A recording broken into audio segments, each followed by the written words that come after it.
A promise was made, the prophets of old. From David's throne, a Savior foretold. The Word became flesh, God's only Son. Light of the world, the righteous one. Okay. Y'all ready? Back in church, ready for science class? Didn't know you'd be coming to church for science class, did you? Christian Science. Christian Science. No, not quite that one. But we are Christians, and we're going to talk about science. Christian and science, but not together. Right. Christian Science, but not Christian Science. That's yeah. We are Christians. We will be talking about science a little bit. We're going to have to, kind of give a little bit of that because we're talking about the doctrine of God, of course. Make sure my equipment is working properly. And in our overall doctrine of God, we're talking about the question, does God exist? Of course, I'm ripping material off from True You. I have those DVDs. If anybody would actually like to watch the DVDs, Stephen Meyer, Dr. Stephen Meyer is amazing. He does a really good job of presenting it. He's actually a scientist, and so he knows what he's talking about. And as we are doing this, as we're going through, we're examining evidence.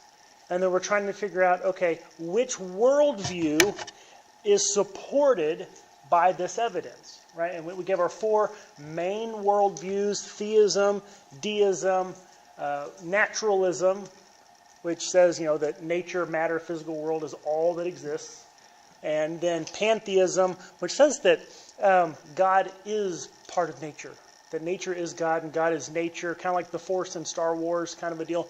And we're judging which one of these is best supported by the evidence. And last time we were talking about how the universe is finite. Right? We talked about the evidence that there was an actual beginning to the universe. That we know that it is expanding.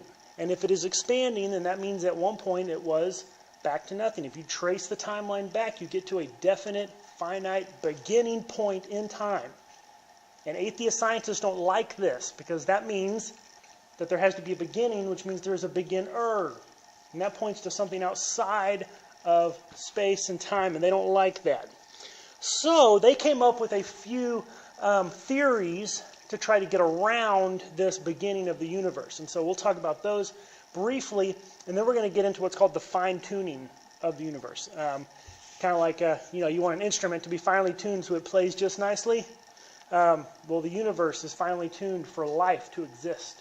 And so we'll get into that. But a couple of the challenges to the finite universe.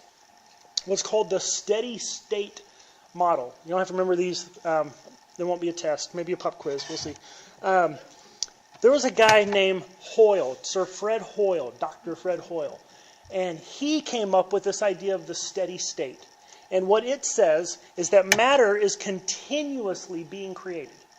So he's saying, okay, look, the universe is expanding, but the density remains the same, which means that there's always new matter constantly being created so that the universe it's expanding, but it's always been expanding, and it's just that there's new stuff being created, which sounds a little odd.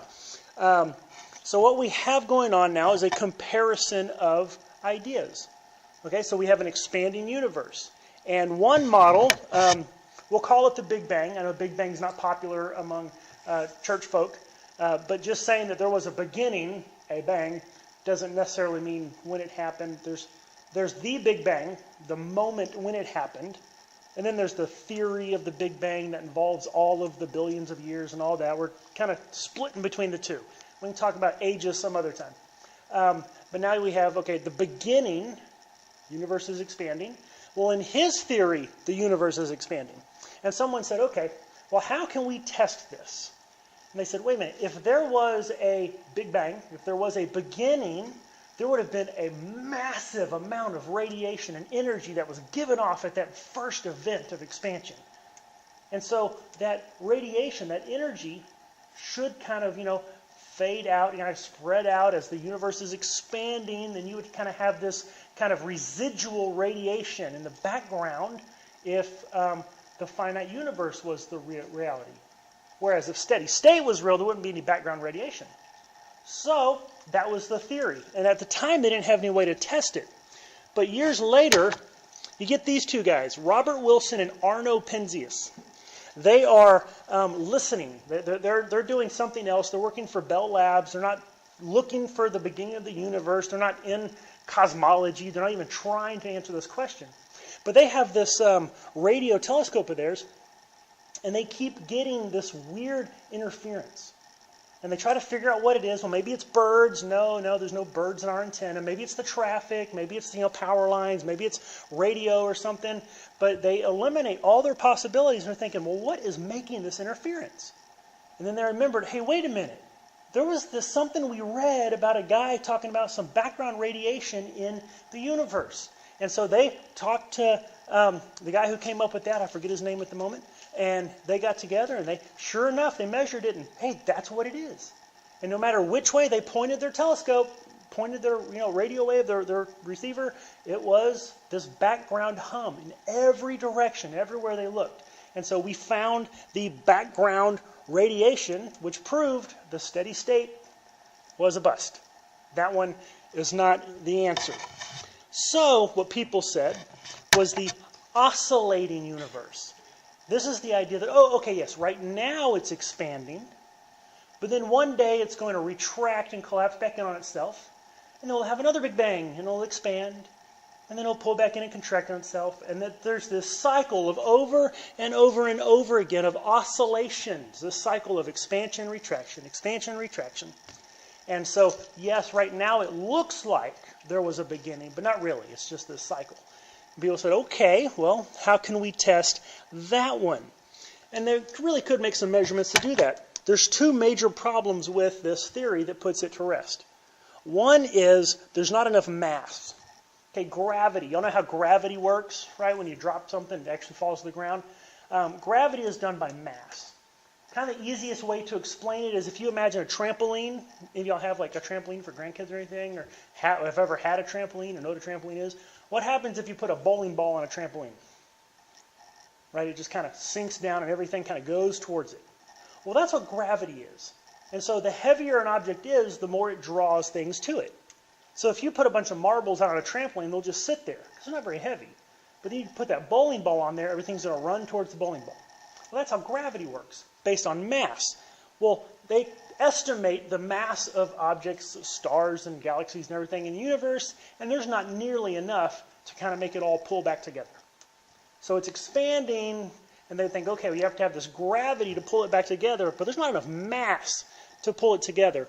Plus, you have the expansion is overpowering the gravitation. So it's like the idea is there's an explosion, but eventually it'll slow down and come back together. Problem is, it's not slowing down. The expansion of the universe is actually getting faster. So it's not slowing down, and there's not enough gravity to slow it down. And so the oscillating theory is a bust as well. And so we are stuck with the evidence for God of a finite universe. So any questions on those two things? No? All right. Creation from nothing. That's what we're looking at. If there's a beginning, it's an absolute beginning, then there had to be a creation. Well, what was before stuff? There was nothing before there was something. Right? Where did the something come from? That's really the question. Why is there something rather than nothing? Why does anything at all exist? And the idea, theological idea, is called creatio ex nihilo. Right? Creation out of nothing. That's just Latin. Right? Creation out of nothing. So there was nothing physical, nothing material that existed, and God just made it out of nothing by the power of His Word. And so that's really what we're seeing going on with this finite universe. Well then, years later, this guy comes along. I don't know, you may have heard of him. His name is Dr. Stephen Hawking. He is a world-famous astrophysicist. He is a miracle in himself. He has, I forget what his condition is, but it's one that doctors say he should not have lived. And now he's an old man. But he's the scientist. You may have seen him on TV or something where he's in the wheelchair and he can't move, and he's got the little thing where he has to speak with a voice synthesizer where he types on a keyboard and it speaks for him. That's him. Brilliant man. And he discovered this curvature of space-time. You ever heard the phrase that space is curved? Well, he's the one that figured that out. Well, here's the thing, though. If space is expanding, that means at one time it retracted back. Well, the smaller and smaller it gets, the tighter and tighter that curve gets, you get down to a certain point to where you have zero volume. Right? So everything's getting smaller and smaller and smaller and smaller and smaller until finally you get to a point where the universe is so curved in on itself, there is no volume, no space for it to hold anything. He's the one that discovered that. And he is not a theist, he's not a believer, but he is the one that discovered that you get down to a point of the universe where there is nothing. And that's what the Bible says. Creation out of nothing. In the beginning, God created. This guy, Arno Penzias, we mentioned him a while ago with the background radiation. This is what he said, and also not a Christian. Says, the best data that we have concerning the Big Bang are exactly what I would have predicted had I nothing to go on but the 5 books of Moses, the Psalms, and the Bible as a whole. So here's a non-Christian scientist saying, you know what, if all I had was the Bible and I had to predict a scientific theory, this is what I would come up with, and this is what the evidence shows. And so there we see the science bearing out this idea of a definite beginning of the universe, which backs up creation. So, any thoughts, questions, comments, anything on that? Yes, he is an atheist. Yeah, he. I don't know if I'd use the word hostile towards religion, but he is definitely not a fan of religion. And so, yeah, he is not an advocate of the Bible by any stretch of the imagination. So it's always fun whenever these guys who don't like religion are discovering the evidence that backs up the Bible. So that way it's not just us Christians over here making things up on our own. We can actually point to data from actual science. Fine-tuning of the universe. That's what we're going to talk about. Let me grab a little something here. I got a visual aid. Fine-tuning of the universe for life. Life exists. If things were not specifically the way they are, life could not exist. There's a couple different ways that we can talk about being fine-tuned. We have what's called the Goldilocks Zone. Okay? Not too hot, not too cold. That's the Earth. That's where we sit. Perfect position.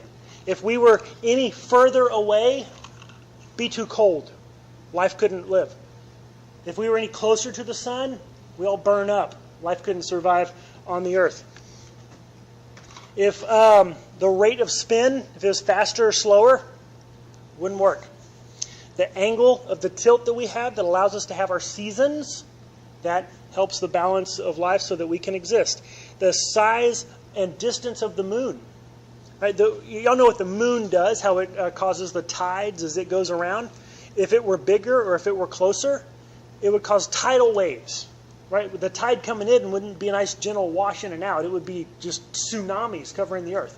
Or if it was too far away, then you wouldn't have the tides. That actually, the tides going kind of sloshes the ocean so they don't get stagnant. Because, if water just sits there, we all know what happens to it. It gets nasty and things can't live in it. The tides actually allows life to happen. You have Jupiter. Right, big old gaseous giant planet out there. Jupiter is actually like the vacuum cleaner of the solar system. It's in just the right position that its gravity pulls in all of the debris, meteors, asteroids, comets kind of stuff, so they don't make it to the inner solar system where the Earth is. The moon actually does much the same thing to a smaller degree as it circles the Earth. And so this allows, if it wasn't for Jupiter, we'd be getting pelted with asteroids and meteors. You have the position that we are in the galaxy. If you were to look, I meant to get a map, but if you were to look at where we are in the galaxy, we're out towards the edge. you've ever seen a picture of the Milky Way, it's got those spiral arms coming out. We're on the edge of one of those arms towards the outer edge of the galaxy. If we were closer in the middle, the stars around us would be too close to us. We would just be bombarded by radiation. Life wouldn't be able to exist. And so you have all of these different things where we're in just the right spot for life to exist on this planet. And that is just amazing, I think. But more than that, we have probabilities from nature. You know how probabilities work? Right? Probability that something's going to happen. I meant to get a lock, use it as an example. Combination lock. You know, a little tumbler kind. You say you got 3 numbers with 40 different choices. 40 times 40 times 40, that's the way you figure out probability, is 1 in 64,000.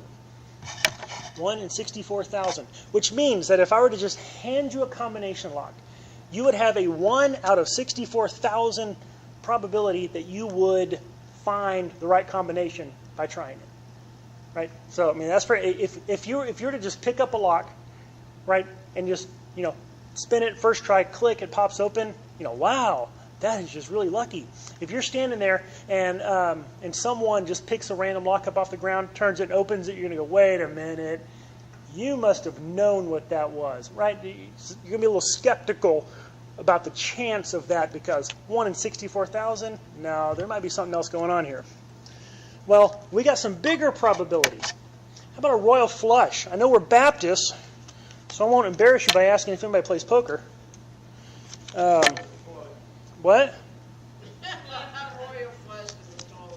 Royal flush. Yeah, talking about a different royal flush. A different one, right? Y'all know what a royal flush is? Maybe heard about it, right? You just heard about it. You've seen that movie Maverick with Mel Gibson. That's what it was. Royal flush is the highest hand in poker you can get. It's a straight, right? A run of 5 cards in a row that are in order. It's a flush, so it's all the same suit, and it's the top 5 highest cards in the deck. Ace, king, queen, jack, 10, or 10, jack, king, queen, ace. However you want to read that. The probability of a royal flush is 1 in 649,740. So if I were to just pick up a deck of cards and deal out the top 5 and boom, it's a royal flush, what are you going to think? Oh, well, yeah, you stacked deck. You had that planned. That was right there.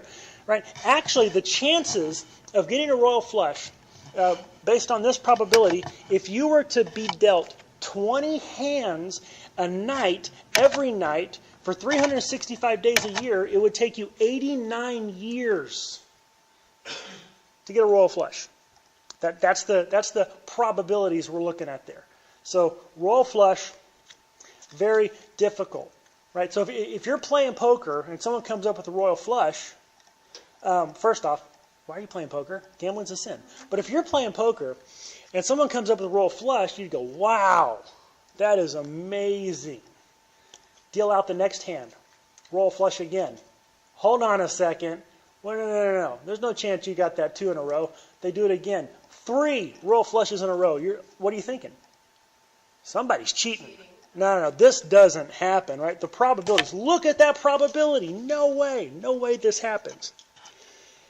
Here's the thing, though. When it comes to physics and the probabilities needed for life to exist, it makes a royal flush look like nothing. Here's a quote by Cambridge University professor M.J. Rees. By the way, Cambridge, you all know, familiar with that. It's over there in Britain. It's where they grow smart people, right? Cambridge. You don't graduate from Cambridge without having some intelligence, much less teach there without knowing what you're talking about.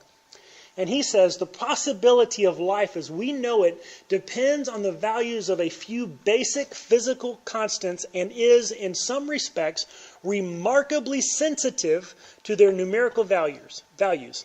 Nature does exhibit remarkable coincidences. Well, he's saying coincidence, but we know different, right? Not coincidence, it's God did it. It's been said before that kind of imagine we all climb into a spaceship and we fly out in the universe and we find the control room for the universe. right? And we go in and we find the control room with all these dials and everything, and they're all set just the right way. And if we were to walk up and just go, I wonder what this does, and we turn the dial a little bit, and all of a sudden the whole universe just collapses and falls apart because we adjusted a dial. That's what it's like.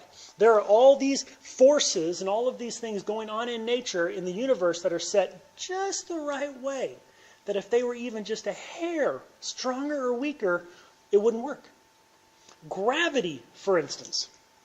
Gravity is a specific force. It's a constant throughout the universe. It is a particular measurement in physics. And if it were just a little bit stronger or a little bit weaker, nothing would hold together. The solar system wouldn't be working right. The galaxies wouldn't be working. It wouldn't work. You also have what's called the cosmological constant. That's the number, the force that represents the expansion. If we're expanding too fast, nothing would hold together. If we're expanding too slow, it would all collapse in on itself. But it's set just right for the universe to function properly. Right? So the question is, why are the dials finely tuned?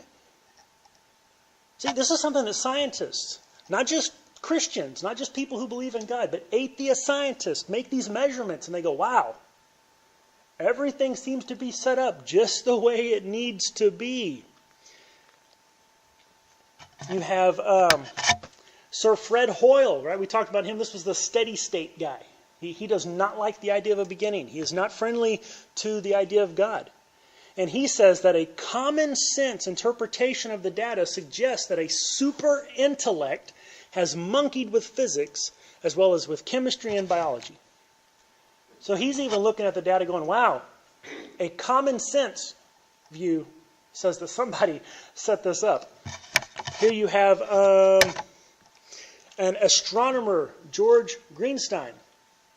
He says, the thought insistently arises that some supernatural agency, or rather agency with a capital A, must be involved. Is it possible that suddenly, without intending to, we have stumbled upon scientific proof of the existence of a supreme being? These are scientists. These ain't preachers talking. These are scientists.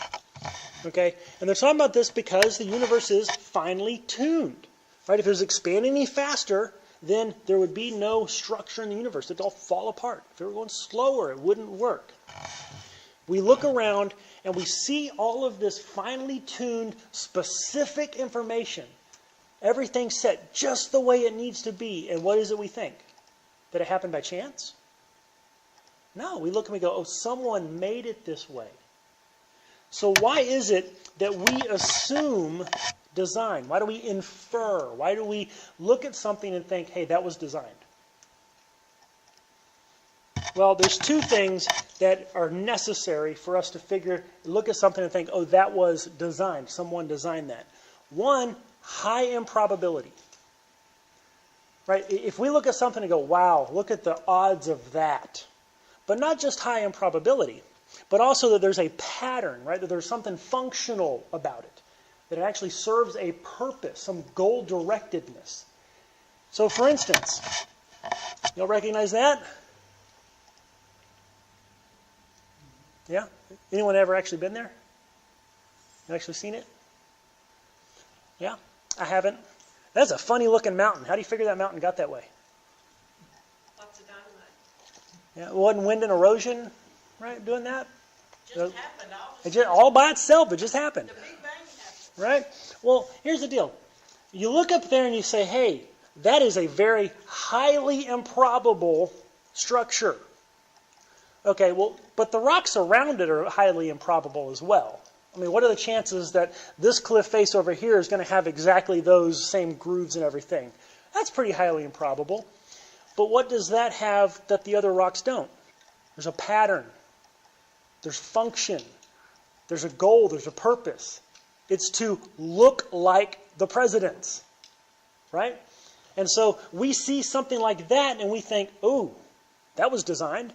If you had never even heard of Mount Rushmore, right? Let's say, we have It's like one of those bad sci-fi movies where civilization collapses and we're actually a generation or two away from everything and we haven't studied history and we just come across this mountain. You're going to look and go, wow, someone did that, right? Because you see the improbability and you see the pattern and you realize someone had to have done that. And this is what archaeologists do. Archaeologists digging in the ground, how do they know a pointy rock from an arrowhead? How do they know the difference? Because one has specific purpose, functionality in its shape, in its design. So they look and they say, hey, that's design. We do this all the time. You do this all day long without even realizing it. You see the pattern, you see the functionality, you recognize design. However, not everybody wants to believe in the design, because what must you have if you have design? A designer, right? They don't want to believe in the designer, so they're, no, let's look for other reasons. Other reasons. We don't want to believe this. So you have what's called the weak anthropic principle. The fact that this is even given a name and considered... Okay, this is basically what it says. We should not be surprised that we live in a universe in which the conditions are necessary for our existence are present. Basically, they're saying, of course the conditions are right for us to live here, because we're here. We should expect them to be right for us to live because we're alive. What's the problem with that?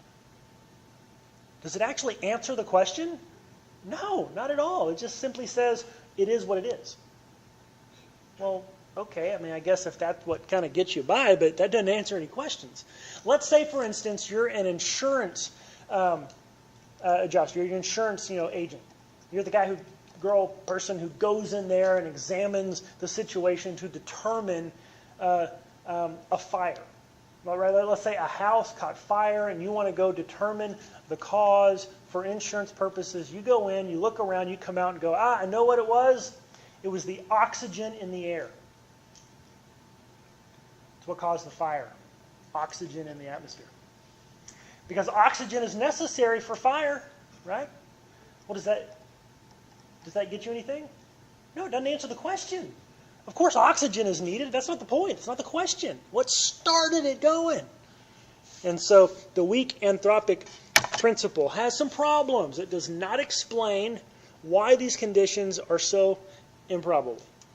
It doesn't explain. It confuses a necessary condition with a cause. Say the necessary condition. These things have to be in place in order for us to live. And they go, oh, well, that's the way they are because, well, they needed to be. That doesn't explain. That's not a cause. Remember, we're looking for a cause. Why is there something rather than nothing? Why are things the way they are? And this basically says, because they are. That is not an answer. Now, this is the one that is actually gaining in popularity. I don't get it, but sure. The many worlds hypothesis, or the multiverse. This is the idea that many other universes may exist, and if there are other universes that exist, then we can explain our universe just kind of like winning the lottery. So let's imagine there is some universe-making machine out there, beyond, our universe, and it's just cranking out universes, right? Or I've seen it described like soap bubbles just forming. So it's like all these little bubbles of universes forming. Millions upon trillions and trillions and trillions and trillions of universes. Possibly an infinite number of universes. Well, so of course one of them's finally going to come along that has the right conditions for life. That's what they argue. That there's all these trillions and trillions, maybe even infinite universes. So the fact that ours is one that can support life, that's nothing special. We just won the lotto. That's all that is. The problem with that is there's not actually any evidence for it at all. It's pure, total speculation. It's just something they thought up as a maybe. But do you also see where the problem is? So let's say there's multiple universes. What's the next question? Where'd they come from? All they did was back the question up a step. Okay, so multiple universes. Where did that universe-making machine come from? And by the way, in order to make all these universes, it would have to be finely tuned as well. Who did that? All they've done is just kick the ball down the, kick the can down the street a little bit. They didn't actually answer anything. And so there was an article in, I think it was the London Times, and this is what it kind of had to say, talking about this fine-tuning, about the way everything is perfectly lined up for life to exist. It says, no such argument can ever be absolutely conclusive. And in science, you can't, as much as people like to talk about scientific fact, in science you just get really, really close to, making a lot of sense. You never really get exact 100% yes, we're absolutely sure we know for a fact. At least not in theoretical science, astrophysics, that sort of thing. It says, no such argument can ever be absolutely conclusive, and the anthropic fine-tuning argument stops just short of knockdown proof. For there could have been millions and millions of different universes created, each with different settings of the fundamental ratios and constants. So many, in fact, that one with the right set was eventually bound to turn up by sheer chance, and we just happened to be the lucky ones. But there is no evidence for such a theory whatsoever. No evidence. They just made it up. On the other hand, the evidence for the truth of the fine-tuning argument is of such an order of certainty that in any other sphere of science we would regard it as absolutely settled. To insist otherwise is like insisting that Shakespeare was not written by Shakespeare, because it might have been written by billions of monkeys sitting at billions of keyboards over billions of years. But so it might. But the sight of the scientific atheist clutching at such desperate straws has put new spring in the step of the theists. For the first time in more than 100 years, they no longer feel the need to apologize for their beliefs. Perhaps now they should apologize for their previous apologies. And so he's saying, okay, yeah, maybe it was billions and billions and billions and billions, but there's no evidence. But the evidence for the beginning and for a fine-tuning, for a design, is so overwhelming. If it were any other field of science, if it was anything besides proof of God, it'd just be widely accepted. But it's not. Because there's philosophical and spiritual reasons they don't want it to be the case. Last time we read several quotes from scientists who were saying, no, I cannot accept it. I know this is where it looks like it's leading, but I will not accept that conclusion. And so here we are. We have the evidence. We have the beginning. We have the fine-tuning. It's there. So we have our worldviews that we are comparing which ones match up with the evidence. And we've come much to the same conclusion today as we did last time, that pantheism and naturalism cannot provide an explanation for the evidence. There had to be a beginning, and if there is a beginning, in naturalism, what began it? There's nothing outside the universe to begin the universe. There's nothing outside the universe to design the universe. Same thing with pantheism. God can't be the designer. He's part of the system. So he couldn't have designed the system. He is the system. And so we see those two are knocked out of the running.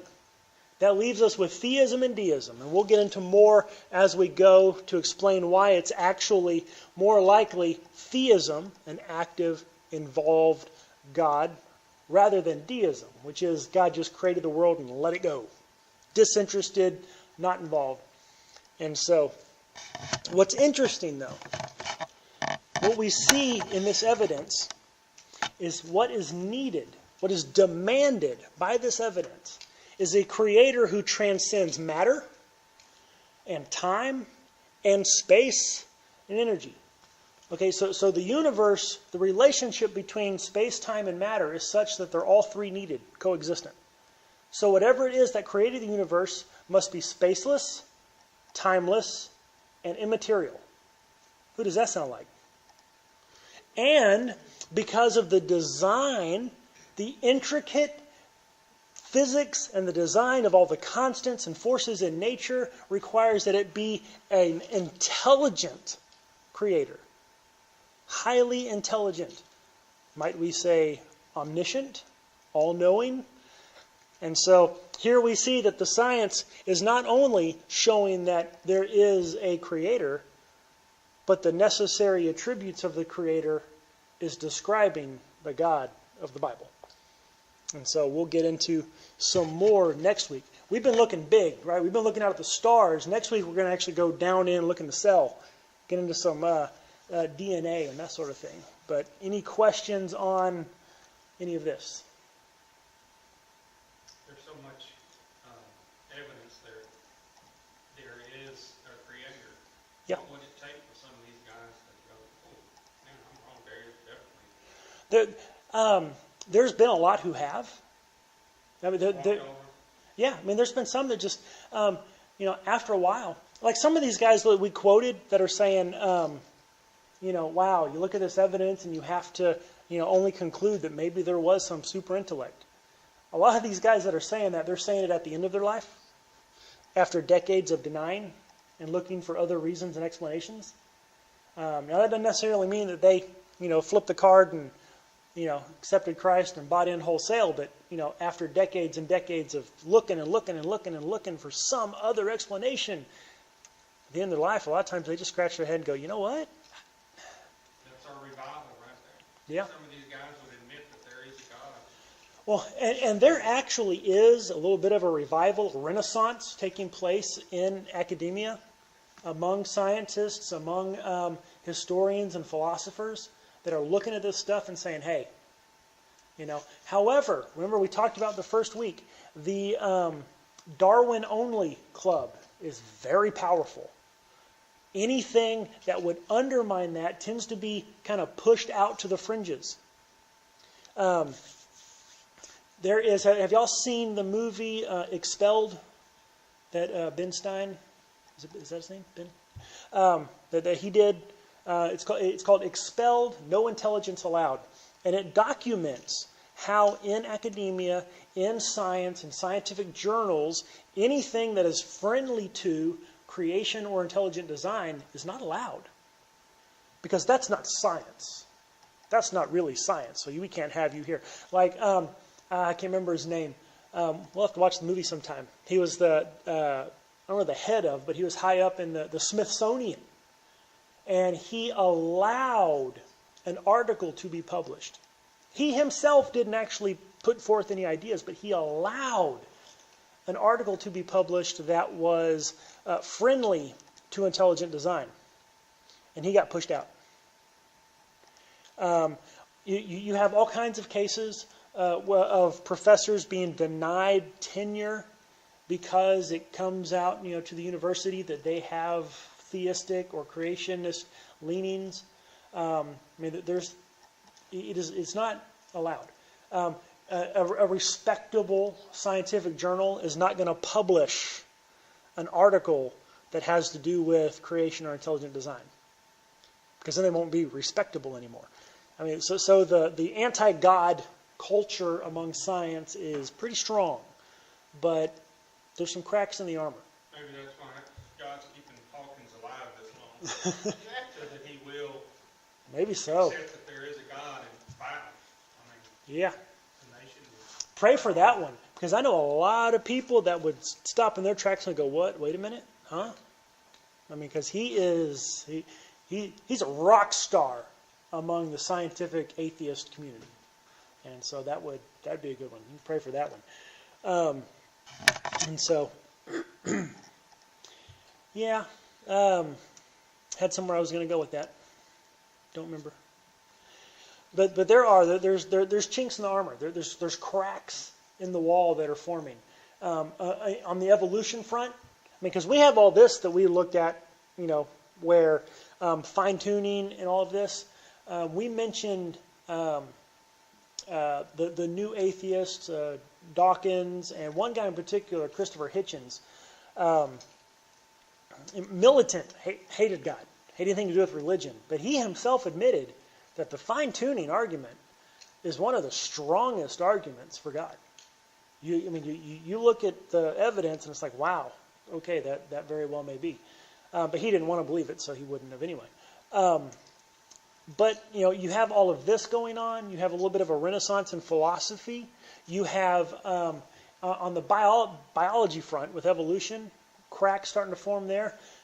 Where here it's been 150 years, and you have scientists that are starting to look and go, hey, this isn't adding up.